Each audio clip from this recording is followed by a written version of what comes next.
Dek Victor, selamat siang. Selamat siang Bang. Ya, Kristen ya. Kristen ya. Ya, mau membahas tema ini, Bang? Mampu kira-kira membahas tema ini? Dua Boleh. dalam Bible, silakan. Nah itu ada dua Kristus satu yang palsu katanya. Terus Ya, betul. Betul. maksudnya yang dua Kristus satu palsu itu yang mana tuh Bang? Yang satu lagi yang mana Bang? Oke, ntar ya, nanti dijelaskan sama Bang Zuma. Sabar dulu, saya atur dulu pemalnya biar kelihatan bagus. Habis terima telepon Bang Zuma baru menjelaskan kepada dirimu. Teman-teman di tap-tap layar ya, di akun dosen Oten. Abang ini sudah pernah sering baca Bible-nya, Bang? Ya sering. Tahu kan di dalam Lukas 2 nomor 11 itu ada yang lahir di situ? Telah lahir hari ini, telah lahir bagimu juru selamat Kristus Tuhan di kota Daud. Itu kan tulisannya? Ya benar. Nah, yang kedua, di dalam Kisah Para Pewarta 2 nomor 36 juga kan ada tertulis di situ. Bahwa Petrus itu memberitakan, jadi seluruh kaum Israel harus tahu dengan pasti bahwa Elohim telah membuat Yesus yang kamu salibkan itu menjadi Tuhan dan Kristus. Oh, dalilnya. Silakan Gurunda Zuma, Bang Zuma masuk. Ini adik kita mau belajar nih. Ya, silakan. Assalamualaikum Dinda Dito, apa kabar? Waalaikumsalam warahmatullahi wabarakatuh. Masya Allah. Alhamdulillah sehat. Alhamdulillah. Mudah-mudahan juga sehat selalu. Amin. Sehat Dinda, sehat. Ya, gimana Saudara Victor? Nah ini temanya kan dua Kristus tuh Bang. Satu palsu Iya. katanya. Iya, Yang maksud orang abang tuh apa tuh Bang? Mana yang palsu, mana yang asli, dan kenapa dibahas ada yang palsu gitu? yang menunggu Mesias itu bukan Romawi. Yang menunggu Mesias itu adalah Yahudi. Tuhan menjanjikan Mesias kepada orang Yahudi. Tidak pernah Tuhan menjanjikan Mesias untuk Romawi. Jadi, orang Kristen ini kan yang lebih tua dari seluruh sekte Kristen itu adalah orang Roma, penyembah dewa-dewa. Elohim, Yod-Heh-Vav-He, Tuhannya Yahudi itu, secara tradisi, secara budaya, secara akidah, secara kepercayaan, dari nenek moyang mereka, Nabi Abraham alaihissalam, mereka menunggu manusia yang diurapi, bukan Tuhan yang dibunuh.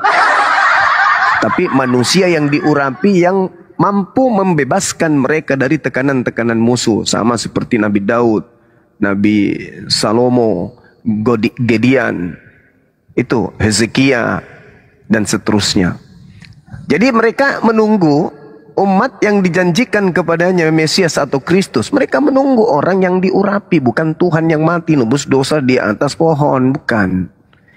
Sedangkan Kristen ini adalah kelompok di luar orang-orang yang sedang menunggu Mesias. Ada hubungan apa orang Roma nunggu Mesias? Gak nyambung. Gak ada hubungannya. Sejak kapan nenek moyang daripada orang Roma yang nanti cikal bakal menjadi Katolik menunggu Mesias? Sejak kapan? Konsep Mesias aja mereka nggak ada. Yang ada konsep Mesiasnya itu hanya Bani Israel. Maka kenapa ada istilah Kristus palsu dan ada istilah Kristus asli? Karena Kristus yang asli diutus hanya untuk Bani Israel saja. Anda baca Lukas 1 nomor 33. Yesus inilah yang dijanjikan oleh Tuhan untuk menjadi raja bagi keturunan Yakub untuk selama-lamanya. Selama-lamanya. Selama-lamanya dia adalah raja bagi Bani Yakub, bukan Bani Romawi. Itu nggak ada ceritanya itu. Sebelum dia kemudian terangkat ke langit, si Mesias ini, si Kristus ini, dia berpesan kepada Bani Israel, bukan berpesan kepada Katolik, bukan. Apa pesannya? Hei muridku, waspadalah kalian, akan datang Kristus palsu dengan memakai namaku dan berkata akulah Kristus. Dia akan menyesatkan banyak orang. Murid penasaran, apa tandanya Kristus palsu itu? Yesus mengatakan, kalau aku yang datang, aku kan Kristus asli. Yakin tidak kalian? Yakin. Nah, jangan kau katakan kepada siapapun aku ini adalah Mesias. Matius 16 nomor 20. Jangan pernah kau ucapkan kata-kata itu. Jangan kau katakan kepada siapapun kalau oke, ini adalah Mesias. Tidak boleh. Itu rahasia. Baik, Paman. Nah, di Bukit Zaitun, di Matius 24, di nomor 3, murid-murid datang tuh bertanya kepada guru Yesus. Guru Yesus, ya Paman, apa tanda kedatanganmu? Dan apa tanda berakhirnya dunia ini? Apa kata Yesus? Tanda kedatanganku, aku akan nampak di tengah langit. Seluruh manusia akan melihat aku. Di mana itu tertulis? Di Matius 24 nomor 27, nomor 29, nomor 30. Sederhana bukan? Jadi Yesus menguraikan kata kuncinya, kalau yang asli datang, matahari menjadi gelap, bulan tak bercahaya, bintang-bintang berjatuhan, kuasa langit berguncang, akan nampak tanda anak manusia di tengah langit. Seluruh manusia akan meratap dan seluruh manusia akan melihat anak manusia di atas langit, di awan-awan. Itu tanda kedatanganku. Paham? Paham guru? Jadi apabila ada orang berkata, ada Mesias di padang gurun, ada Mesias di dalam bilik, jangan ente percaya. Sebab Kristus palsu dan nabi palsu akan muncul dan akan melakukan banyak mukjizat, sekiranya mungkin menyesatkan murid-murid pilihan juga. Camkanlah, aku telah mengatakannya terlebih dahulu kepadamu. Jadi kalau ada orang mengatakan ada Kristus di sini, ada Kristus di sana, jangan ente percaya. Itu pesan Yesus tuh kepada murid-muridnya Bani Israel. Tiba-tiba Paulus, sang pembunuh ini, ngaku-ngaku bertemu dengan Kristus di padang gurun ketika menuju ke Damsyik. Siapakah engkau Tuhan? Akulah Kristus yang kau aniaya. Kata Yesus kepada muridnya, percaya atau jangan percaya? Kata Yesus, jangan percaya. Orang Yahudi tidak percaya. Loh, ini kok muncul kelompok dari Katolik justru percaya. Jadi jelas apa yang kalian sembah itu adalah Kristus palsu yang harus diwaspadai. Demikian.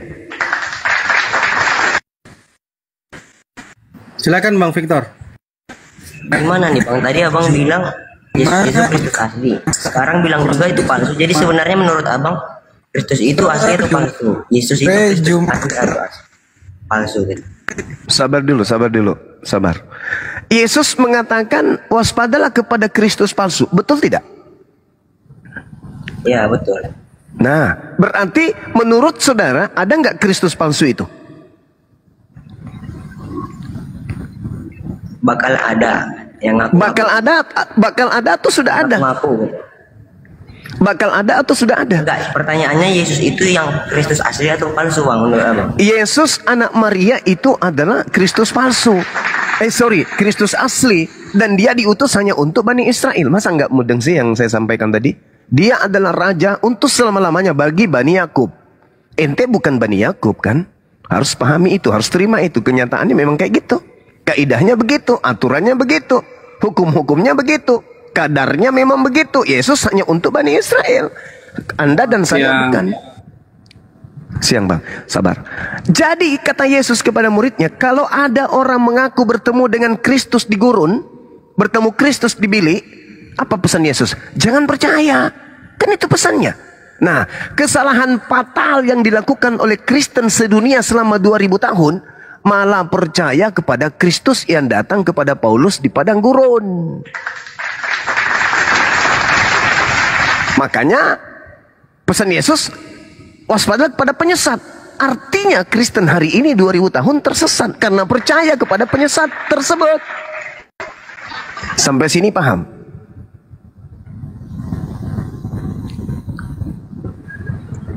Kok penyesat Bang? Tapi Abang bilang Kristus yang asli. Yang asli berarti nggak nyesat tuh Bang. Gimana sih pengertian yang datang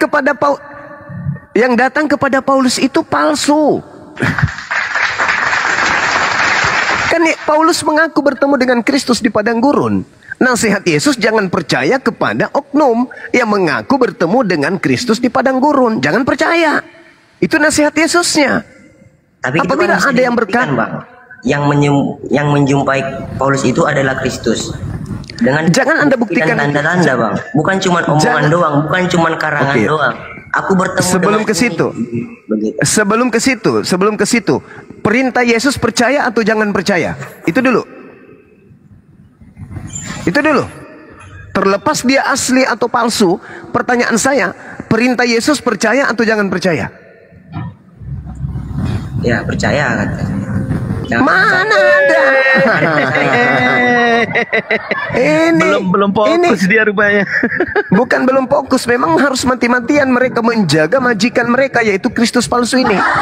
Mereka harus mati-matian menyembunyikan identitas iblis yang ada di dalam agama mereka yang mengaku sebagai Kristus. Harus. Al-Quran saya mengatakan itu. Wa ikhwanuhum yamuddunahum fil ghayyi tsumma la yukasirun. Kalian adalah pahlawan-pahlawan setan yang menolong setan untuk durhaka kepada Tuhan. Makanya kata Al-Quran, innal ladzina kafaru yuqatiluna fi sabilit taghut. Orang-orang kafir itu berjuang mempertahankan kemudian menjadi pahlawan bagi iblis. Kata Quran. Yesusnya mengatakan jangan percaya, ente mengatakan percaya. Itulah tanda bahwa Anda ini adalah pasukan setan. Maaf ini, saya agak keras supaya otak Anda yang buntu itu sedikit bisa kemasukan oksigen. Karena kalau Anda digituin, kalian selama-lamanya akan mati dalam kekufuran. Yesus mengatakan jangan percaya. Anda melawan Yesus kalau Anda percaya kepada Paulus. Anda melawan Yesus kalau Anda percaya kepada Paulus. Karena Yesus mengatakan, jangan engkau percaya. Kalau Anda mengatakan percaya, maka Anda melawan Yesus. Itulah yang disebut waspadalah kepada penyesat yang datang kepadamu. Jadi terjawab sudah. Kenapa di dalam Matius 7 nomor 22 nomor 23 Yesus mengusir Kristen? Karena Yesus tidak percaya. Karena Kristen tidak percaya kepada Yesus. Yang mereka percaya adalah Yesus palsu yang datang kepada Paulus. Nasihat Yesus, jangan percaya. Kristen mengatakan, percaya dong. Nah ini akibatnya. Inilah akibatnya. Apa akibatnya ketika Anda percaya kepada Paulus yang memberitakan ketemu dengan Kristus? Anda percaya Tuhan inkarnasi jadi manusia. Anda percaya manusia melahirkan Tuhan. Anda percaya anak Maria Tuhan segala macam tete bengeknya. Itu karena Anda sudah disesatkan. Saya ulang lagi, Saudara Victor. Ketika Yesus mengatakan, apabila ada orang berkata Mesias di sini, Mesias di sana, Mesias di padang gurun, Mesias ada di dalam bilik, perintah Yesus apa? Jangan percaya atau percaya? Silakan. Jangan percaya katanya. Jangan percaya. Kalau percaya disesatkan nggak? Kalau percaya disesatkan nggak?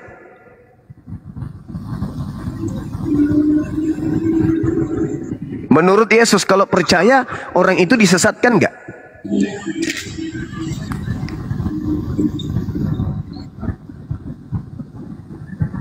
Ayo saudara, nggak apa-apa, supaya oksigennya masuk di kepala. Menurut Yesus, orang yang percaya akan disesatkan nggak? Ayo, Sebentar dulu kebenaran, biar Victor dulu ya. Ayo Victor, dijawab Victor. Kalau Bukan orang itu mic-nya. percaya kepada pengakuan ada Kristus di padang gurun, orang itu disesatkan atau tidak? Ayo saudara. Ya, benar. Disesatkan. Nah sekarang, posisi Anda sebagai Kristen, menurut Anda sesat atau tidak sesat?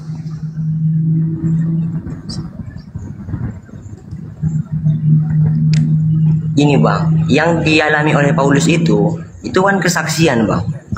Dan disertai dengan tanda, bukan cuma omongan doang, bukan perkataan kosong gitu Bang. Anda Dia tahu alami tidak? Dan ada orang saksi yang melihat, bukan cuma dia ngarang bebas gitu. Ada bukti. Saudara, perintahnya apa? Percaya atau jangan percaya? Mau ada Jangan bukti, percaya mau kalau ada ngaku saksi. ngaku kan? Iya, sekarang. Tapi kan ada bukti kan? Nah sekarang Kalau kalau ada bukti itu kebenarannya bisa dibenarkan nggak kalau ada bukti sekarang? berani Kalau enggak misalnya kamu tidak berucap perlu. seperti itu di hadapan Yesus nanti? Karena perintah Yesus jangan percaya, Anda lawan. Ya, saya percaya dong karena Anda saksi. Anda berani nggak lawan Yesus? Berani nggak? Aku bilang, berani nggak nantang Yesus? Ini Karena kan Anda nantang Yesus namanya bang. Itu nantang Justru Yesus Alkitab karena yang perintah. mencatat, Saudara, justru Alkitab yang mencatat, perintah Yesusnya jangan Paulus percaya. bertemu dengan Yesus, gitu bang. Bukan, Iya. bukan Tunggu, karangan tunggu. bebas, bukan menghayal Iya. gitu. Yesus mengatakan apa kalau ada orang mengaku bertemu dengan Mesias? Perintah Yesusnya apa? Coba diulang lagi. Tertutup Coba lagi bang, otaknya. di mana tadi tertulis itu bang? Jangan percaya gitu katanya. Matius 24 nomor 24 sampai nomor 26. Saya 5 menit lagi izin ibadah sejenak. Cepat. Ayo, perintah Yesusnya jangan kamu percaya. Tuh dalilnya tuh. Dinampakkan pula tuh di sini tuh. Jadi apabila orang berkata kepadamu, lihat dia ada di padang gurun, jangan kamu pergi ke situ. Atau lihat ia ada di dalam bilik, jangan kamu percaya. Itu perintahnya tuh. Jangan kamu percaya. Mau dia banyak saksi, mau dia tidak berdongeng, mau dia nyata, mau dia apapun itu, perintahnya apa dulu? Perintahnya apa? Percaya atau jangan percaya?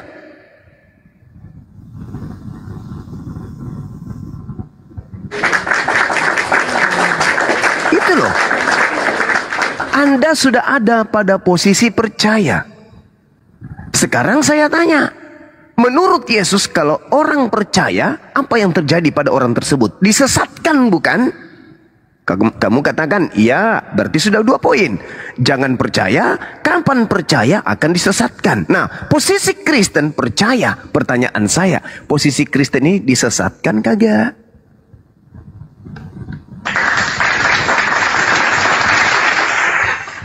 Kan kuncinya, kalau kamu percaya, kamu disesatkan.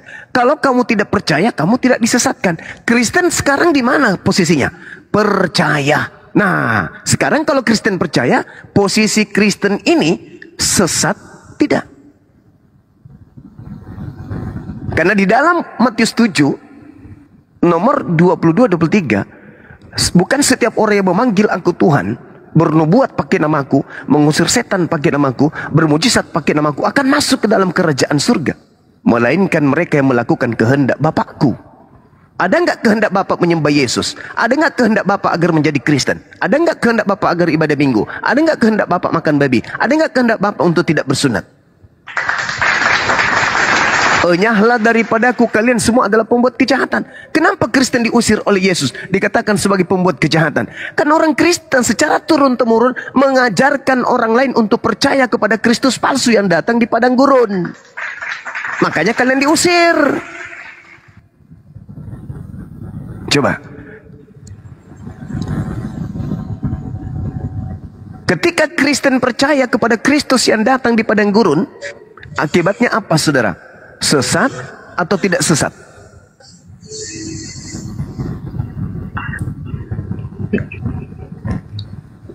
Sesat, masuk neraka paman. Ayo saudara Victor, jujur. Ini Victor kan pikiran kotor. Tolong pikirannya dibersihkan dulu.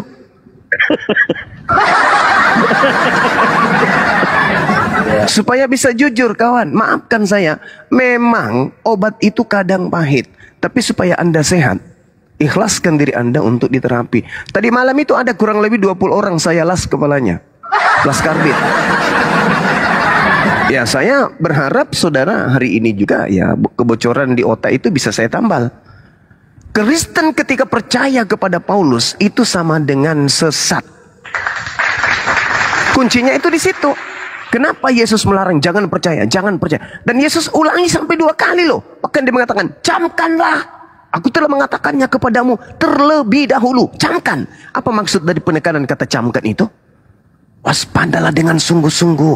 Hati-hatilah dengan sungguh-sungguh. Waspadalah dengan benar-benar. Jangan sepele. Jangan ceroboh. Jangan anggap enteng. Jangan anggap biasa. Jangan tidak kau hiraukan. Harus kau konsentrasi betul. Jangan sampai. Jangan sampai. kau disesatkan. Ketika ada orang datang dengan berbagai macam mukjizat, menyembuhkan orang, orang mati bangkit dan seterusnya, jangan kau percaya. Itu nasihat Yesus. Apabila kamu percaya dengan seperangkat ajaran-ajarannya, maka engkau akan tersesat. Bukan hal biasa itu. Coba Anda baca nomor 3-nya. Ketika Yesus duduk di Bukit Zaitun, muridnya datang berbicara seorang diri, berbicara dengan cara pribadi, ngomong rahasia di situ. Guru, apa tanda kedatanganmu? Bocorkan dong kepada kami. Bocorkan. Tanda kedatanganmu itu apa? Bocorkan kepada kami. Tanda kedatanganku 1. Matahari gelap, bulan tak bercahaya, bintang berjatuhan, kuasa langit berguncang, anak manusia nampak di tengah langit. Anak manusia akan terlihat oleh seluruh manusia. Itu kalau aku yang datang. Jadi, selain daripada itu, kalau ada yang mengaku bertemu dengan aku di sini, aku di sana, jangan kamu percaya. Kapan kamu percaya, maka kamu akan disesatkan. Sekarang pertanyaan saya, Kristen yang percaya kepada Kristus yang datang kepada Paulus ini, posisinya di mana? Sesat atau tidak sesat? Di surga.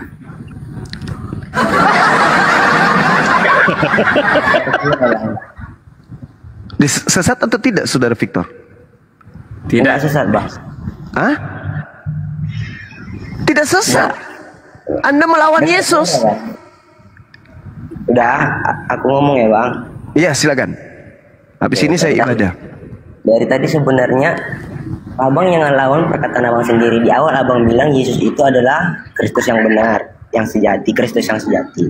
Terus di bawah lagi Abang bilang Yesus itu Kristus palsu lagi. Nah, Abang ngambil dua-duanya nih, suka-suka Abang gitu. Tapi nggak apa-apa, terserah, lanjut lagi. Abang bilang lagi bahwa yang bertemu dengan Paulus itu adalah Yesus yang palsu. Sementara perkataannya nggak ada perkataan yang lain yang berbeda dari Yesus yang sebenarnya. Dia hanya mengkonfirmasi bahwasanya akulah Yesus yang itu. Karena Paulus kerjanya menganiaya orang-orang Kristen pada saat itu. Dan terlihat dan benar bahwa itu adalah Kristus yang benar. Setelah bertemu dengan Kristus yang itu, Paulus ada pertobatan, Bang. Hidupnya semakin lebih baik. Nah, karena bertemu dengan siapa? Dengan Kristus yang benar. Ada buah yang dihasilkan gitu. Perintah Yesusnya kalau ada yang mengaku, hanya itulah perbuatan Tuhan sejati, hanya Tuhan yang bisa mengubahkan seseorang. Apalagi Bang Paulus bukan setengah-setengah kejahatannya, bukan orang yang biasa-biasa, bukan perbuatan yang sepele yang dia lakukan, hanya yang luar biasa membakar orang Kristen gitu. Tetapi setelah bertemu dengan Yesus, ada pertobatan yang dialami, dan begitu juga doa saya, semoga Abang mengalami hal tersebut supaya Abang bertobat. Berarti dan pertanyaan saya, Bang, saya mau bertanya ini, Bang. Iya, silakan. Apa sih, Bang, kelebihan atau keuntungan saya meninggalkan Kristus yang benar itu kalau saya mengikuti orang seperti Anda? Ada nggak keuntungannya, Bang? Nggak ada. Kalau ada, coba sebutkan yang Abang untung dari saya gitu. Baik. Baik. Kata Yesus di dalam Yohanes 17 nomor 3, hidup kekal itu. Loh, jadi harus kayak mana? Jadi harus gimana? Saya harus menjelaskan ke kamu pakai Al-Quran. Mau saya jelaskan pakai Al-Quran gitu? Kamu percaya Quran? Kan lucu. Kalau kau percaya Al-Quran berarti kau sudah Islam itu. Pakai ajaran Yesus dong. Kan Anda ingin bagaimana saya bisa selamat? Ya harus percaya kepada Yesus. Betul enggak? Barang siapa yang percaya kepada Yesus, dia akan diselamatkan. Betul nggak? Betul. Saudara Victor, barang siapa yang percaya kepada Yesus anak Maria, ya, maka dia akan diselamatkan. Betul nggak? Betul. Amin. Ya, betul. Nah sekarang ketika Yesus berkata, jangan kamu percaya kalau ada orang mengaku bertemu Kristus di padang gurun. Posisi Anda di mana? Percaya atau tidak percaya?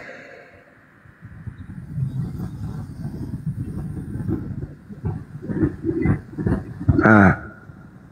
Ah. Bacot. Gimana? Kamu belum menjawab pertanyaan saya. Saya mau menjawab tadi. Saya katakan kepada saudara, bagaimana cara Anda bisa selamat kalau Anda meninggalkan Kristus yang datang kepada Paulus? Caranya apa? Percaya kepada Yesus anak Maria. Itu aja sederhana. Kalau Anda mau selamat, percaya kepada anak Maria. Sekarang masalahnya Anda tidak percaya kepadanya. Kalau Anda percaya, kenapa Anda percaya kepada Paulus? Karena nasihatnya ketika ada orang mengaku bertemu dengan aku di padang gurun, mengaku bertemu dengan aku di dalam bilik, jangan kamu percaya. Nah, untuk masuk surga, untuk mendapatkan hidup kekal, ikuti Yesus, percaya Yesus. Maksudnya, jangan percaya Paulus. Itu aja, nggak usah ke Islam. Percaya Yesus aja dulu. Percaya anak Maria dulu, bahwa dia adalah utusan Tuhan kepada Bani Israel. Itu aja dulu. Jadi abang percaya kan bang? Saya percaya anak Maria itu diutus oleh Tuhan pencipta langit dan bumi untuk Bani Israel, bukan untuk Kristen. Jadi abang percaya nggak? Saya percaya, sekali lagi saya ulang ya. Pasang mulutmu kalau kupingmu pasang mulut kalau kuping sudah nggak kuat mendengarkan saya. Mulutmu yang mendengar. Saya percaya anak Maria itu adalah utusan Tuhan untuk Bani Israel. Yohanes 17 nomor 3. Hidup kekal itu adalah mereka percaya Yesus Kristus yang engkau utus. Itu iman saya tuh. Ya, jadi abang beriman nggak sama Yesus bang? Saya beriman kepada Yesus. Dia utusan Tuhan untuk Bani Israel. Puas. Pertanyaan saya, apakah Anda Bani Israel? Enggak bang. Bukan. Lalu Kristus mana yang diutus untuk non-Israel? Ada nggak? Yesus Kristus. Kristus yang mana? Hamba Allah yang mengangkut dosa isi dunia. Kristus yang mana? Yang palsu paman, yang palsu. Kristus yang mana yang diutus untuk kalian? Kristus yang palsu yang mana? Kristus yang palsu. Kristus yang palsu yang ditemui oleh Paulus di padang gurun. Jadi dari narasi Bang Suma menyatakan bahwa Kristus itu ditulis, semua tulisan Paulus ada tulisan palsu, bahkan tulisan itu adalah tulisan palsu. Perlu diketahui Bang, bahwa setiap tulisan Rasul Paulus itu dipertanggungjawabkan. Bukan oleh hanya siapa? dipertanggungjawabkan oleh Paulus, tetapi dipertanggungjawabkan oleh rasul-rasul. Ketua rasulnya, Rasul Petrus mempertanggungjawabkan. Ini mempertanggungjawabkan. Ini kalau sudah sesat. Oke, datanya. Sabar dulu bang, sabar. Bang Zuma mau silakan Anda tunjukkan di mana kemudian Petrus mempertanggungjawabkan tentang Paulus. Dalil. Coba abang baca di dalam 2 Petrus pasal yang ketiga ayat ke-15 sampai 16. Apa katanya di sana? Apa katanya? Ya, silakan. Dan hendaklah kamu hargakan bahwa panjang sabar Tuhan kita itu mendatangkan selamat. Demikianlah juga Paulus, saudara kita yang dikasihi itu sudah menyuratkan kepada kamu sekedar pengetahuan yang dikaruniakan kepadanya. Ayat 16. Demikianlah di dalam segala surat kirimannya dikatakannya dari hal segala perkara di dalamnya itu ada juga beberapa perkara yang susah dimengerti. Maka orang yang tiada berpelajaran, yang nggak tahu Kristen, itu memutarbalikan. Jadi orang yang nggak tahu itu memutarbalikan sama seperti kitab-kitab yang lain itu, sehingga mendatangkan kebinasaan atas dirinya sendiri. Jelas bang bahwa seluruh 14 suratan dari Rasul Paulus itu dibawa ke Yerusalem untuk dilihat oleh rasul-rasul itu, karena itu dalam KPR ada pertemuan rasul-rasul. Baik. Jadi pada saat abang mengatakan bahwa tulisan Rasul Paulus itu tidak diketahui oleh rasul-rasul, tidak diketahui oleh pengikut Tuhan, di sini sangat jelas abang salah. Baik. Tulisan itu dipertanggungjawabkan. Gantian kita ngomong. Ya, adik ya, gantian. Nah, kamu duduk yang cantik, dengarkan paparan saya. Yesus satu kali pun tidak pernah mengutus Petrus untuk mengajarkan ajarannya kepada non-Yahudi. Catat itu dulu. Catat itu dulu. Walaupun Anda mengatakan, bisa Anda tunjukkan dalil di mana Petrus diutus untuk non-Yahudi? Abang dulu katakan, saya tulis semua pertanyaan abang. Ya, bagus. Tidak pernah sekalipun Yesus itu mengutus Petrus untuk non-Yahudi. Petrus mendapatkan mandat di dalam Matius 10 nomor 5 nomor 6. Yesus berpesan kepada Petrus, jangan ke bangsa lain. Kata Yesus. Apa kata Paulus di dalam Galatia 2 nomor 8? Petrus diutus untuk Yahudi, orang-orang bersunat. Jadi buku-buku Petrus itu, beberapa kemudian ahli Bible berpendapat 1 Petrus, 2 Petrus itu bukan dituliskan oleh Petrus, tetapi orang lain yang menggunakan namanya. Kenapa? Coba Anda lihat di dalam kitab saudara 2 Petrus itu. Itu ditulis setelah kematian Petrus. Kalau Anda melihat kitab 2 Petrus, bagaimana mungkin Petrus murid Yesus menulis sebuah buku di mana buku itu kemudian dia sudah tidak ada. Baru buku itu dituliskan. Berarti yang menuliskan ini adalah orang yang bukan kemudian Petrus Simon murid Yesus. Itu yang pertama. Yang kedua, tidak ada di dalam pengajaran Yesus ketika dia hidup bersama dengan Petrus. Petrus itu menuliskan surat atau menuliskan catatan-catatan apa yang diucapkan oleh Yesus. Itu nggak mungkin. Tertulis di mana? Nggak ada. Di mana kisahnya Petrus menulis? Tak ada. Sedangkan buku Petrus ini, kalau Anda kemudian memahami, isi cakupannya itu ditujukan kepada non-Yahudi. Sedangkan Petrus, murid Yesus, diperintahkan hanya untuk kepada Yahudi. Bagaimana mungkin seorang Petrus, murid Yesus, ingkar kepada amanah gurunya? Jangan engkau ke bangsa lain, wahai Petrus. Bagaimana mungkin Petrus menulis surat-surat kepada non-Yahudi? Untuk apa? Toh dia menurut Paulus dan menurut Yesus hanya untuk Bani Israel. Sekarang tolong tunjukkan di mana Yesus memerintahkan Petrus untuk non-Yahudi. Silakan. Saya izin ibadah dulu, Dinda Dito dan Dinda Alif. Silakan dilanjutkan untuk sementara. Siap.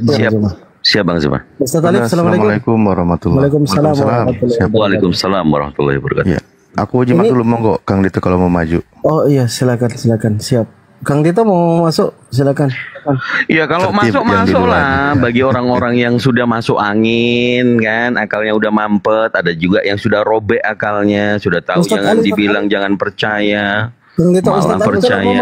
kalau mau masuk ya Ustaz Alif ya. Ini ada teman-teman Kristen yang lain, Kang Dito saya naikkan aja ya. Iya, siap. Iya, saya rasa sudah jelas ya, bro, kebenaran bahwa Belum jelas, Bang, belum jelas. Petrus diutus hanya untuk bangsa Yahudi. Dok, saya kasih ayat-ayatnya ya, Bang. Bangsa yang bersunat. Dari fakta sejarah Konsili Yerusalem, Petrus, Yakobus, dan murid-murid yang lain itu hanya untuk diutus kepada orang-orang yang bersunat. Ya, saya kasih ayatnya ya. Kalau pernyataan Bang Suma, pernyataan Kang Dito itu sangat salah. Ya, gini. Di dalam Kisah Rasul 10, di situ pelayanan Pak Petrus kepada seorang yang namanya Cornelius itu di Kaisarea. Di dalam Yerusalem di Kisah Rasul 11 itu pernyataan pertanggungjawaban Petrus kepada rasul-rasul tentang dia membaptiskan orang kafir, artinya orang di luar Israel. Di dalam Galatia pasal yang Galatia 1 ayat yang ke-2. Ini gimana ini beritakan? Ya, saya Kalau kasih kau tunjuk mengutip ayat yang tentang menyatakan bahwa Petrus Petrus, melayani di orang kafir. kalau kau mengutip tentang Petrus, tetapi yang kau gunakan dalil yang dikatakan oleh Paulus, gimana nyambungnya? Bang, kan saya sudah kasih ayatnya. Masa kurang lengkap lagi nih, Bang? Kau nggak dengar tadi? Taman, Tulisan masa Petrus itu, penulisan Paulus. Ini. tulisan Petrus itu, menurut ahli biblika dan pendeteksi penganalisa Bible, 1 Petrus, 2 Petrus itu bukan tulisan Petrus. Oke. Gini. Macam mana sih? Enggak, gini. Kita kembali dulu. Substansi kita adalah Belum selesai, Bang. perintah Yesus. Kalau ada yang mengaku bertemu dengan Mesias di padang gurun, kamu percaya atau jangan kamu percaya? Konteks ayatnya harus diperhatikan, Bang. Memang Pernyataan di dalam kitab dengarkan selalu saya katakan, Kang Dito, substansi yang kita bahwa bicarakan di ranah publik media Bang. ini. Jadi, Jangan Abang mengaburkan sesuatu yang sudah kita perjelas. Pada Iya, Bang. saat Jadi, murid-murid Yesus bertemu dengan Yesus dan bertanya, Matius 24 nomor 3, tentang apa kedatanganmu? Kemudian di situ secara persuasif, heart to heart, face to face, Yesus mengatakan, kalau ada yang berkata Mesias ada di padang gurun, kamu percaya atau jangan kamu percaya? Kalau nggak jawab, aku tendang. Ini saya mau jawab semua karena jawab banyak pertanyaan Kang Dito yang harus saya jawab. Yang Kang Dito belum menjawab pertanyaan saya. Gimana Kang Dito sudah masuk pada pertanyaan yang lain? Ini substansinya. Kamu masuk, kamu mau memblurkan dua Kristus dari Bang ini. Soma bahwa pelayanan Petrus itu hanya untuk orang kafir. Dan saya menunjukkan ayat-ayatnya. Ini jago kali ini kalau mau lompatin topik ini. Ini jago kali. Ini jago kali kalau mengeblurkan suatu tema. Yang kedua, aku nggak mau. Saya kembali lagi ke Victor. Ya, kalau kamu mau berbicara tentang pengajaran Petrus dan Paulus, nanti dulu. Tunggu Bang Juma, ya. Ini pemahaman kita tentang 2 Petrus. Silakan Ustaz. Saya coba kasih di dalam kitab KPR itu kan khutbah Petrus juga kan ya, KPR. Gini, Bang. Anda setuju nggak? KPR 1, KPR 2, KPR 3 itu adalah khutbahnya Petrus. Bang berita kan? Oh, dengan saya. Oke. Ya, kalau di dalam Kisah Para Rasul, enggak, saya tanya dulu, saya bukan minta penjelasan. Anda setuju nggak? Pasal 2, Bang. Pasal 2 lebih tepatnya pasal yang kedua itu. Ya, baik, pasal 2. Oke, saya bantu bacakan dulu ya, biar tidak kemana-mana. Begini, dia membuat sebuah pengumuman. Hai orang-orang Israel, yang bukan Israel tidak hai. Dengarlah perkataan ini, yang aku maksudkan ialah Yesus dari Nazaret, seorang yang telah ditentukan Allah dan yang dinyatakan kepadamu dengan kekuatan-kekuatan dan mujizat-mujizat dan tanda-tanda yang dilakukan oleh Allah dengan perantaraan Yesus di tengah-tengah kamu yang seperti yang kamu tahu. Petrus membuat pengumuman itu untuk orang Israel atau bukan? Untuk orang Israel. Yang bukan Israel itu nggak hai menurut Petrus. Makanya Petrus memang untuk orang Israel gitu loh. Atau Bani Israel atau orang Yahudi. Berkaitan tentang Yesus yang diutus untuk orang Israel, Petrus sendiri sudah membuat pengumuman. Oke? Dan Petrus mengumumkannya kepada orang-orang Israel. Nah, kembali lagi ke ayat tadi. Bagaimana ciri-cirinya juga pengikut Kristus palsu ketika Yesus mengajar. Ini juga nanti kembali kepada Victor. Saya mohon izin sedikit masuk ini Kang Dito. Karena begini, ada 2 macam dasar kata Yesus.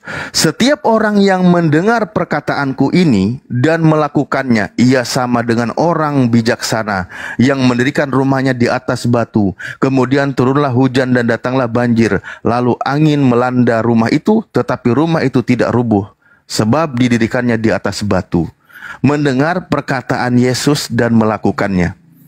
Apa yang diajarkan oleh Yesus agar didengar perkataan itu sehingga orang itu punya pondasi yang kokoh? Yesus berkata di ayat sebelumnya, ini Matius 7 ya, 24 yang barusan saya baca. Di ayat sebelumnya dia katakan, pada waktu itulah aku akan berterus terang kepada mereka dan berkata, aku tidak pernah mengenal kamu, enyahlah daripadaku kamu sekalian pembuat kejahatan. Nah, ini harus didengar. Ketika didengar perkataannya, orang itu seperti mendirikan rumah yang pondasinya kuat. Yesus berkata pada hari-hari nanti bahwa ada orang yang akan diusir oleh Yesus. Yesus berkata, aku tidak pernah mengenal kalian. Enyahlah daripadaku kalian semua pembuat kejahatan. Ada pertanyaan, loh, siapa yang diusir? Siapa yang kata Yesus kami tidak mengenal? Kata Yesus sebelumnya, pada hari terakhir banyak orang akan berseru kepadaku, Tuhan, Tuhan, bukankah kami bernubuat demi namamu, mengusir setan demi namamu, dan mengadakan banyak mujizat demi namamu. Orang yang mengusir setan, bermukjizat, bernubuat, pakai nama Yesus, orang ini kata Yesus, aku tidak mengenal kalian, aku tidak mengenal engkau. Sementara kita bisa melihat banyak dari kekristenan yang katanya bernubuat, bermukjizat, penyembuhan orang dan sebagainya, pakai nama Yesus itu dikabulkan. Bisa sembuh dalam nama Yesus, bus, sembuh, kan gitu. Nah, kata Yesus, aku tidak mengenal mereka. Jadi siapa sebenarnya yang membantu mereka untuk menyembuhkan itu? Berarti Yesus palsu. Kenapa Yesus palsu? Karena kalau Yesus asli pasti dia akan berkata, aku mengenal mereka. Faktanya Yesus katakan, aku tidak mengenal kalian. Berarti orang itu ketika dia bermujizat, menyembuhkan orang, bernubuat, dan seterusnya, orang itu memanggil Kristus palsu. Karena Yesus yang asli berkata, aku tidak mengenal kalian. Dari pernyataan Bang Alif ini, ternyata Bang Alif lah yang mengabulkan akan bunyi ayat itu. Enyalah daripadaku, hai engkau sekalian yang melakukan kejahatan. Walaupun mereka Kristen, tetapi mereka melakukan kejahatan. Itu. Memang doa mereka dikabulkan, tetapi karena perbuatan mereka jahat. Apa perbuatan jahat itu? Perbuatan jahat itu mereka tidak dengar-dengaran kepada Tuhan. Kata Yesus, Yesus kenal nggak? Logikanya gini. Oke, kita baca ayatnya. Iya, kata Yesus, Yesus kenal nggak? Konteks ya. Kan kita kembali ke Iya, yang diusir oleh Yesus tadi itu yang kan Anda juga setuju bahwa dia itu adalah Kristen. Kata Yesusnya, Yesus kenal mereka nggak? Artinya, kalau dia jahat sedangkan Kristen masuk neraka, apatah lagi bukan pengikut Kristus. Apatah lagi yang tidak percaya kepada jalan kebenaran itu. Apatah lagi yang tidak percaya kepada kehidupan itu. Percaya kepada jalan yang hanya satu-satunya. Kenapa? Karena Kristus ini berkata, dia bisa menyuruhkan malaikat. Kurang apa lagi? Sekalian Tuhan aja itu lah, bisa lo membalas. bikin revisian terbaru lah. Gitu loh, pakai TL-mu, kau gabungin dengan TB-mu, gitu loh. Nggak nyambung kau dari Udah, tadi. saya sudah Yang siapkan, kita Bang Dito. baca, Saya yang sudah dibaca siapkan Ustadz ayat. Alif, kau dengarkan dulu. Yang dibaca Ustadz Alif, apa yang kita sampaikan di sini itu mengikuti revisi terupdate dari LAI. Kau bawa yang TL, mana nyambungnya? Kalau kau bawa yang TL, kan sudah pernah kita bahas. Ingat, ini rananya. Kalau kau nggak berhenti ngomong, aku turunin. Nah, iya. Coba ini ya. Kita lihat dari sebelumnya. Ketika Yesus berkata waspadalah terhadap Mesias palsu, nabi palsu akan menyesatkan orang pilihan. Di situ kan berkata apa? Dia akan melakukan tanda-tanda yang dahsyat dan melakukan mukjizat-mukjizat. Kata Yesus, akan ada yang melakukan mukjizat-mukjizat, tapi itu mengikuti Mesias palsu. Di situ poinnya. Ada Mesias palsu, ada pengajar palsu. Nah, si pengajar palsu ini atau nabi palsu ini akan melakukan mukjizat-mukjizat. Coba Kan gitu. Ayat 16-nya, Bang Alif. Ayat 16-nya punya gini. Ini TB ya, saya baca TB ini. Dan Tadi sudah dari jelas buahnya lah. kamu akan mengenal mereka. Nah itu. Karena kenapa? Karena buah mereka melakukan kejahatan. Karena itu dikatakan ayat 15. Mereka itu nabi-nabi palsu. Datang kepada menyamar seperti domba. Kenapa? Kata Karena Yesus, perlakuan mereka jahat. Walaupun mereka mengabarkan tentang Kristus. Tentang kebenaran. Memang Tuhan mempermuliakan akan pekerjaannya. Tetapi namanya kelakuan jahat, kelakuan bejat. Misalnya, kelakuan yang tidak diinginkan Tuhan, tentulah mereka akan masuk neraka. Itu penyayat ini. Walaupun saya tanggapi ya. Ada karunia penyembuhan, ada karunia nubuatan, tetap kuasa Tuhan itu akan terjadi. Tetapi orang yang melakukan kejahatan ini tetap akan binasa. Walaupun dengan mujizat dia dapat melakukan mujizat, karena itu kan kuasa Allah yang bekerja. Oke. Masih nyambung. Saya tanggapi ya. Di 16 Anda katakan kembali ke 16. Sepertinya Anda kurang baca. Dan dari buahnya lah kamu mengenal mereka. Dapatkah orang memetik buah anggur dari semak duri dan dari buah ara dari rumput duri? Di situ kan maksudnya buahnya adalah kejahatan. Kan gitu. Itu yang Anda bilang kan? Buah bicara tentang perbuatan, buah bicara tentang perbuatan. Iya, perbuatannya itu adalah nanti tidak sesuai dengan ajaran Yesus yang identiknya dengan kejahatan, kan gitu. Kan saya tadi sudah katakan di 23 kata Yesus, aku tidak pernah mengenal kalian, enyahlah daripadaku kamu sekalian pembuat kejahatan. Itu buahnya kan. Pembuat kejahatan seperti apa buahnya? Bernubuat pakai nama Yesus, bermukjizat pakai nama Yesus, ngobatin orang pakai nama Yesus, kan gitu. Bernubuat, ngusir setan pakai nama Yesus. Kan suka ada tuh, dalam nama Yesus sembur-sembur brus, setannya pergi, pada Lucifer yang pergi, nanti balik lagi biar kepancing, biar jadi pengikut, kan gitu. Penyesat. Karena apa? Yesus di situ katakan, pada waktu itulah aku akan berterus terang kepada mereka, enyahlah daripadaku kalian semua pembuat kejahatan. Ternyata yang pakai nama Yesus ini, orang-orang yang sering menyebut ngusir setan katanya bermujizat pakai nama Yesus ini, orang ini kata Yesus, Bang Ali, orang ini kata Yesus pembuat kejahatan. Ayat 21-nya bunyinya gimana? Jangan dipenggal-penggal loh ayatnya. Justru dari tadi saya nurut dari mundur dari 24. Gini. Enggak, saya bertanya dulu begini Bang. Ayat ini merujuk kepada orang yang KTP-nya Kristen atau bukan? Saya KTP dulu deh. Gini, kan kita bahas saya baca dulu baru abang bertanya supaya diskusi kita berjalan baik. Gini, ayat 21, bukan setiap orang yang berseru kepadaku Tuhan, Tuhan akan masuk ke dalam kerajaan sorga. Ingat, garis bawahi, bukan setiap. Artinya kalau bukan setiap, artinya orang yang mengikut Tuhan, nggak semua itu walaupun dia punya mujizat akan selamat masuk dalam kerajaan sorga. Gitu. Bukan semua yang melakukan mujizat itu akan masuk neraka. Ayat itu tidak berkata demikian. Udah cukup. Ini Victor mau ngomong, kau diam dulu lah. Aduh, nanti dulu kau. Ya, Victor, gimana Victor? Ini ngeblurin tema gitu loh. Kau diam dulu aja kebenaran. Ya, silakan Victor, Dek. Jadi Bang, yang dibilang Bang berita kebenaran tuh benar Bang, cuman emang orang abang nggak ngerti. Tuh kan, jadinya kemana-mana kan. Ini emang setan ini, kebenaran ini. Kita menghadirkan diskusi lintas agama itu bukan mau kemana-mana topik kita. Ingat, kita siarkan ini ya di semua channel-channel YouTube seluruh dunia. Kau jangan mempermalukan Kristen dong. Kebenaran. Ya, lanjut kembali lagi ke topik. Victor, lanjut. Oke. Dengan Victor atau dengan saya? Kalau gitu saya tanggapin dulu Kang Dito ya. Di Matius 21-nya. Oke, baik. Nanti Victor juga sampaikan karena Victor udah mulai tercuci juga otaknya. Nih, bukan setiap orang yang berseru kepadaku Tuhan, Tuhan akan masuk ke dalam kerajaan surga, melainkan dia yang melakukan kehendak Bapakku yang di surga. Kata Yesus, bukan setiap orang yang berseru kepadaku Tuhan, Tuhan akan masuk ke dalam surga, melainkan dia yang melakukan kehendak Bapakku yang di surga.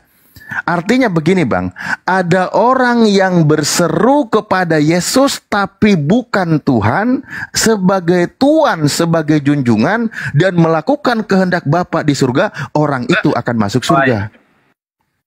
Begitu Bang. Jadi bukan setiap orang yang berseru kepada Yesus Tuhan yang akan masuk surga. Tapi intinya adalah melakukan kehendak Bapa di surga. Barometernya bukan berseru kepada Yesus Tuhan.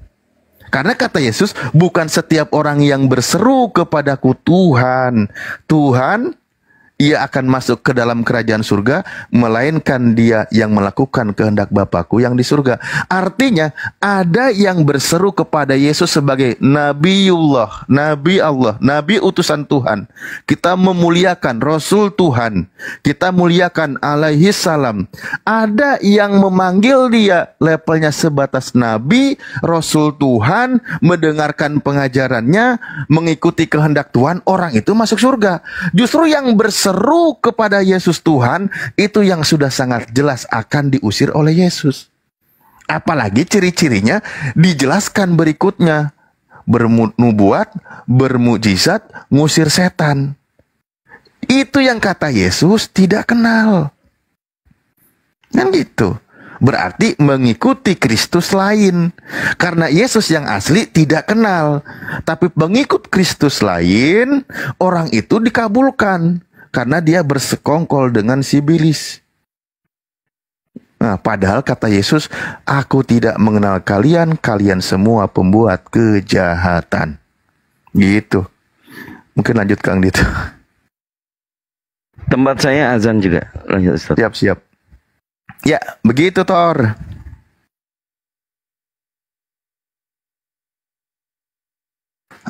Halo Bang Thor. Ya Bang, itu masih siuman? Oh iya, siap. Saya dikit tuh Bang. Gimana? Kenapa dikit tuh teman saya Bang? Mungkin dia jatuh. Kalau ada orang lain ngomong, kalau ada orang lain ngomong dia buka-buka mic, itu mengganggu loh. Nanti dulu, saya udah hold dia, nanti saya nanyain lagi. Oke, saya mau nanggapin perkataan Abang ini tadi ya, yang bahas soal Matius ini ya, Matius 7 ayat 21 tadi ya, sama 23. Dikatakan pada waktu itulah aku akan terus terang kepada mereka dan berkata, aku tidak pernah mengenal kamu. Enyahlah daripada kamu sekalian para pembuat kejahatan. Nah di ayat 21 udah jelas tuh Bang, tadi kan dibahas Abang ini juga. Bukan setiap orang yang berseru-seru kepadaku Tuhan, Tuhan akan masuk ke dalam kerajaan surga. Enggak semua orang katanya Bang. Melainkan dia yang melakukan kehendak Bapakku yang di surga. Melainkan mereka yang melakukan kehendak Bapa. Pertanyaannya, apa kehendak Bapa? Banyak banget Bang. Bukan cuma satu atau dua. Itu sebabnya Abang harus baca kitab itu secara keseluruhan. Bukan cuma satu ayat doang gitu. Dan dikatakan aku tidak mengenal kamu. Bukan berarti dia nggak kenal ini namanya siapa gitu Bang. Dia nggak kenal nama Abang. Abang kan dia kenal sama Abang walaupun Abang nggak nyembah dia gitu. Dia tahu karakter Abang, tahu persis Bang. Tapi maksudnya adalah nggak akan diakuin Bang. Kamu nggak akan masuk kerajaan surga maksudnya. Walaupun kamu orang Kristen, kamu melakukan kebaikan, kamu bermujizat demi namaku, aku nggak akan menyelamatkan kamu. Itu maksud dia di ayat itu Bang gitu. Nah jadi orang Abang harus paham Alkitab itu benar-benar. Nah selanjutnya apa saja kehendak Bapa? Melainkan dia yang melakukan kehendak Bapakku yang di surga. Kehendak Bapa itu beberapa yang saya buat di sini Bang. Yang pertama itu percaya dan menerima Yesus Kristus, karena itu adalah utusan Bapa. Kita lihat dalam Yohanes 6 ayatnya ke-40. Dikatakan begini, inilah kehendak dia yang mengutus aku, yaitu supaya mereka yang melihat anak itu dan percaya kepadanya akan mempunyai hidup yang kekal. Dan supaya setiap orang yang melihat anak itu dan percaya kepadanya mempunyai hidup yang kekal. Kehendak yang kedua yaitu mengasihi Allah dan sesamanya dalam Matius 22 ayat 37 sampai 39. Inilah hukum yang terutama, dan yang pertama kasihlah Tuhan Allahmu, dan kemudian kasih yang kedua itu kasihlah sesamamu manusia seperti dirimu sendiri. Yang ketiga Bang, kehendak Bapa itu berjalan dalam ketaatan dan kekudusan dalam Roman 12 ayat 12. Janganlah kamu menjadi serupa dengan dunia ini, tetapi berubahlah oleh pembaharuan budimu. Dan yang keempat berbuat dan cukup banyak Bang, cukup banyak. Nanti ditanggapinya kebanyakan. Iya, Oh, itu maksudnya kehendak Bapa di situ adalah apa yang Satu-satu diinginkan ya. Bapa, gitu Bang. Satu-satu, oke. Anda tadi baca, sebab inilah kehendak Bapakku, yaitu supaya setiap orang yang melihat anak dan percaya kepadanya beroleh hidup yang kekal, dan supaya aku membangkitkannya pada akhir zaman. Pertanyaan saya, Bang, yang melihat anak dan yang percaya kepadanya, coba, kehendak Bapa percaya kepada Yesus sebagai utusan Tuhan atau Tuhan itu sendiri, Bang? Gimana Bang? Gimana? Isi dong Bang. Kehendak Bapakku kan di situ, percaya kepada omongannya, kepada Yesus, pengajarannya. Nah, percaya kepada Yesus itu sebagai utusan Tuhan atau sebagai Tuhan itu sendiri? Dari ayat itu apa yang Abang dapat Bang? Loh, kan saya nanya di sini, Anda bawa Yohanes 6:40, sebab inilah kehendak Bapakku, yaitu supaya setiap orang yang melihat anak dan yang percaya kepadanya beroleh hidup yang kekal. Percaya kepada Yesus. Nah, sekarang pertanyaan saya, percaya kepada Yesus sebagai utusan Tuhan atau sebagai Tuhan itu sendiri? Percaya kepada Yesus karena dia juga adalah Tuhan Bang, karena dia adalah Tuhan itu sendiri. Karena dia adalah Tuhan itu sendiri. Dia adalah Ya, firman yang berarti ini kalau Kristus palsu, Tuhan itu sendiri nggak masalah. Tapi kalau Kristus yang asli, inilah hidup yang kekal itu, percaya Tuhan itu Esa, percaya Yesus utusan Tuhan. Kan bunyi ayatnya ada dari lisan Yesus. Kenapa engkau pelintir? Kecuali itu indikasinya pada Kristus palsu. Karena Kristus palsu itu memang hendak menyaingi Tuhan. Dia mau menyaingi Tuhan. Kristus palsu itu kan nanti sebagai ajaran Lucifer, sebagai ajaran penyesat, di mana dia juga adalah makhluk roh, yang mana Tuhan Anda juga roh. Nah, ada makhluk roh ini juga yang sama Tuhan Anda roh, dia versi kejahatannya yang hendak menyaingi Tuhan. Padahal Yesus katakan, percaya kepada Yesus. Kalau Yesus mengajar kepada murid-muridnya, dia katakan kan, segala firman yang Bapa sampaikan kepadaku telah kusampaikan kepada mereka, murid-muridnya, dan mereka itu percaya bahwa engkaulah yang telah mengutus aku. Percaya Yesus itu adalah utusan Tuhan. Murid-muridnya percaya. Nah, percaya Yesus sebagai utusan Tuhan akan memperoleh hidup yang kekal. Tiba-tiba kau balik faktanya, percaya Yesus sebagai Tuhan. Lah itu Anda sendiri sedang membantah ucapan Yesus. Yang tidak percaya ucapan Yesus itu sebenarnya siapa? Pengikut Paulus atau pengikut Yesus sih sebenarnya? Yang nggak percaya ucapan Yesus? Ya gitu Bang. Abang. kita mengikuti Paulus karena dia menyembah Yesus Bang. Nah, itu. Kalau Anda pengikut Paulus menyembah Yesus ya silakan. Sementara Yesus itu mengajar untuk mengikuti Yesus. Dia itulah Tuhan yang hidup Bang. Dia menampakkan dirinya karena kasihnya. Bukan cuma omong doang Bang. Aku juga bisa janji ke Abang aku kasih 1 miliar. Abang tunggu ya. Abang percaya nggak? Kalau cuma omong doang Bang, siapa sih yang nggak bisa Bang? Siapa sih nggak bisa nulis kitab sendiri Bang, yang ngarang-ngarang? Nah, sekarang Bang pelan-pelan ke ayat yang tadi pelan-pelan. Abang Tor. Oke, kita pelan-pelan. Jangan kasih ilustrasi yang membuat tambah rancu, yang ayat aja sulit dipahami. Bang, yang tadi Matius 7:23 yang kata Yesus tidak kenal dan akan diusir, itu orang Kristen atau bukan Kristen, Bang? Gimana Bang? Yang akan diusir oleh Yesus dan kata Yesus tidak kenal, tidak mengenal kalian, itu orang Kristen atau bukan Kristen, Bang? Orang-orang yang nggak melakukan kehendak Bapa Bang. Lah, saya tanya, itu orang Kristen atau bukan, Bang? Itu semua orang yang nggak layak Nggak Bang. ada semua orang. Karena di situ indikasinya manggil Yesus Tuhan, bermujizat pakai nama Yesus. Nubuat pakai nama Yesus, itu orang Kristen atau bukan? Ada nggak di situ tulis orang Kristen? Allahu Akbar walillahilham. Berarti bukan untuk orang Kristen doang atau enggak kan Bang? Kan enggak. Yang ngusir setan pakai nama Yesus, bermujizat pakai nama Yesus, bernubuat pakai nama Yesus, itu Kristen atau bukan? Kristen. Kristen. Orang itu akan diusir atau tidak oleh Yesus? Kalau enggak melakukan kehendak Bapa diusir juga Bang. Lah memang itulah pelaku yang bukan melakukan kehendak Bapa, tapi mengikuti Paulus kan. Tapi siapa yang melakukan kehendak Bapa pasti selamat. Bukan Kristen menjadi jaminan masuk surga, tapi melakukan kehendak Bapa pasti masuk surga Bang. Ini lagi ada izin. Oh, Guru sudah kembali. Dinda Alif, bentar, saya waktunya singkat sekali deh, ada kegiatan soalnya. Jadi lagi ada juga narasi aja. Bernarasi tolong nanti dilanjutkan Dinda Dito dan yang lain. Jadi begini saudara, takaran ini kami lihat kalau di Al-Quran kan sudah final.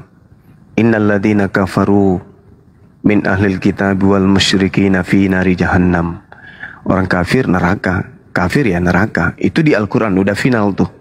Nah sekarang permasalahannya adalah ketika Yesus mengatakan waspadalah kepada Kristus palsu yang datang kepadamu dengan memakai namaku. Jadi penyesat ini memakai nama Yesus. Siapa nama Yesus? Ayo, Dinda Dito, siapa nama Yesus? Yesus putra Maria. Yesus. Ya kan? Siapa nama Yesus? Yesus. Apa gelar Yesus? Ya Kristus. Berarti penyesat itu adalah Yesus Kristus, tapi bukan anak Maria. Yesus Kristus yang lain. Apa buktinya? Nah, ini buktinya nih. Jangan Bang Suma itu cuma cerita-cerita doang, hanya memfitnah, memelintir. Apa buktinya? Bahwa penyesat itu bernama Yesus Kristus. Buktinya, baca Matius 7. Nomor 22, nomor 23. Pada hari terakhir nanti banyak orang berseru kepadaku, Tuhan, Tuhan, bukankah kami bernubuat pakai namamu? Nah, orang ini bernubuat pakai nama siapa? Kristus. Bukankah kami mengusir setan pakai namamu? Namanya mana? Yesus Kristus. Bukankah kami mengusir setan pakai namamu? Nama yang mana? Yesus Kristus. Tapi apa kata Yesus? Enyahlah daripadaku, aku tidak mengenal kalian. Loh, jadi selama ini mereka mengusir setan, bernubuat, bermujizat pakai nama Yesus Kristus. Yesus Kristus yang mana? Bukankah orang-orang ini memakai nama Yesus Kristus, mengusir setan, bernubuat, bermujizat pakai nama Yesus? Nah, Yesus Kristus yang mana yang mereka sebut di dalam mengusir setan? Ternyata Yesus anak Maria tidak mengenal. Padahal orang ini mengusir setan pakai nama Yesus, tapi Yesus tidak mengenalnya. Jadi Yesus Kristus yang mana yang mereka pakai? Kalau Yesus Kristus anak Maria, sudah pasti anak Maria kenal dong. Tapi yang karena mereka pakai ini adalah oknum lain, tapi mengatasnamakan Yesus Kristus, maka Yesus asli tidak mengenal. Meskipun orang-orang ini berteriak dengan menggunakan nama Yesus Kristus. Nah, kalau ternyata mereka mengusir setan mereka mengusir setan pakai nama Yesus Kristus, dan ternyata Yesus Kristus tidak mengenal mereka yang mengusir setan pakai nama Yesus Kristus ini, pertanyaannya, setan mengusir setan. Jadi ketika mereka menggunakan nama Yesus Kristus untuk mengusir setan, maka setannya yang mengaku Yesus Kristus itu mengusir setan yang lain. Kenapa? Karena anak Maria tidak mengenal Yesus Kristus yang mereka pakai untuk mengusir setan. Kira-kira hal seperti ini saudara-saudara Kristen paham tidak ya? Kenapa Yesus Kristus tidak mengenal orang yang mengusir setan pakai nama Yesus Kristus? Karena oknum yang mereka sebut Yesus Kristus itu adalah oknum palsu. Permasalahannya di sini, siapa yang mengusir setan, bermukjizat, bernubuat pakai nama Yesus Kristus? Siapa? Aliteng. Aliteng. Yesus Kristus yang mana yang tidak dikenal oleh Yesus Kristus anak Maria? Yesus Kristus yang mana?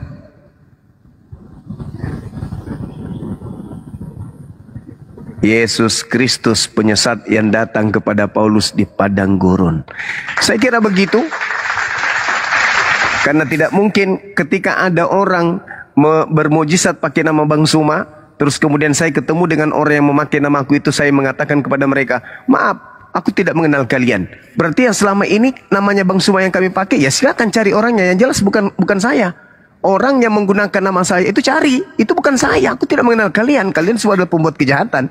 Itulah yang dialami orang Kristen nanti ketika bertemu dengan Yesus anak Maria. Bukankah kami bernubuat? Aku mau pakai itu, Sat. Aku pakai itu. Bukankah kami bernubuat mengusir setan pakai namamu? Apa kata Yesus? Oh maaf, aku tidak mengenal kalian. Kalian semua adalah pembuat kejahatan. Inilah yang terjadi. Makanya dengar Ki.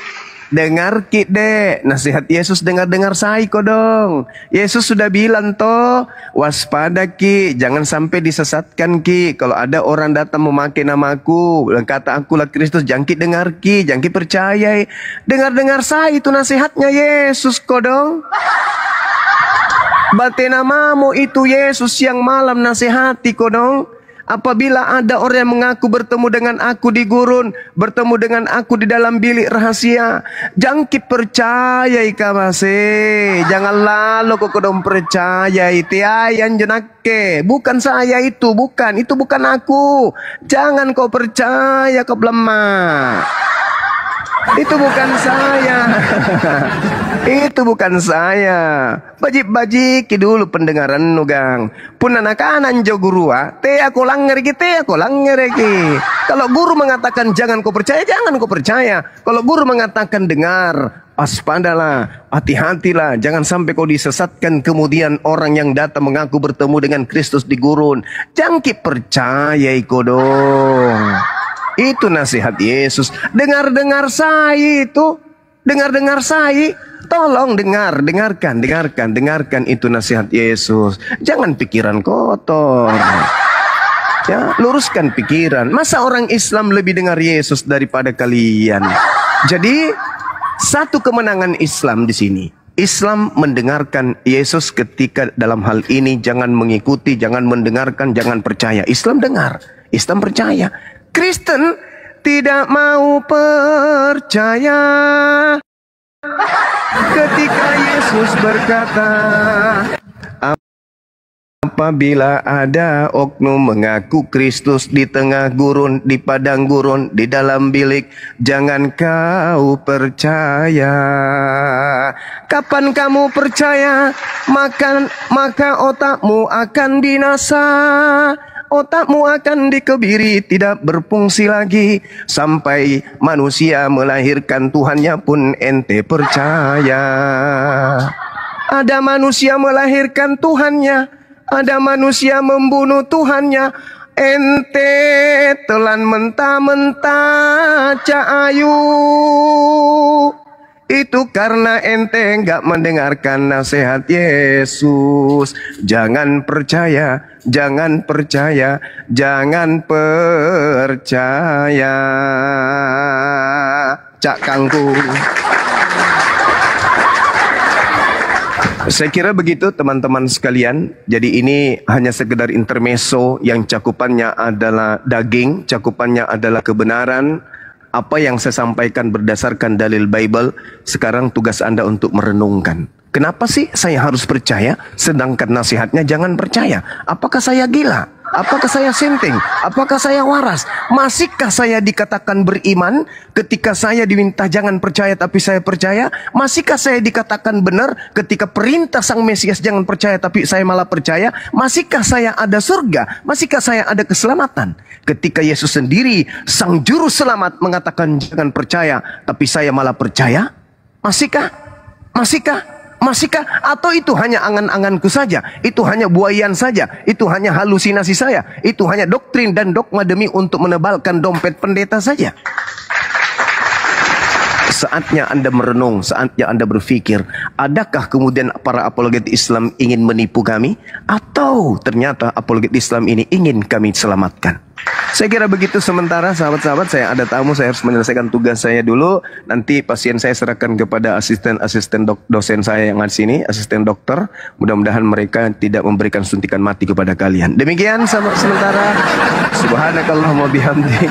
Asyhadu an la ilaha illa anta astaghfiruka wa atubu ilaik. Salam tauhid, salam satu Tuhan. Jayalah Islamku, jayalah Indonesiaku. Sadarlah wahai saudara-saudara Kristenku. Demikian, silakan diambil alih Adinda. Saya monitor. Ya.